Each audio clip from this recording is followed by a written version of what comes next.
રાજ્યભરમાં આંગ દજાડતી ગરમીનો પ્રકોપ યથાવત। અમદાવાદ અને સુરેન્દ્રનગરમાં 43 ડિગ્રીનું ટોર્ચર। હજુ 2 દિવસ આકરા તાપમાં શેકાવા રહો તૈયાર।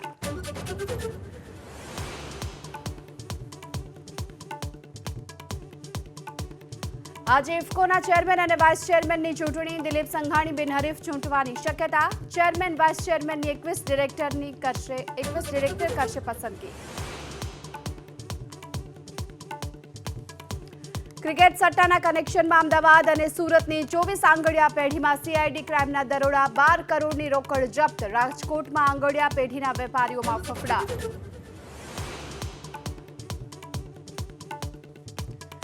આજથી ચારધામ યાત્રાનો પ્રારંભ। શુભ મુહૂર્તમાં ખુલ્યા કેદારનાથ ધામના કપાટ। યમુનોત્રી ગંગોત્રી ધામના દ્વાર પણ આજે ખુલશે।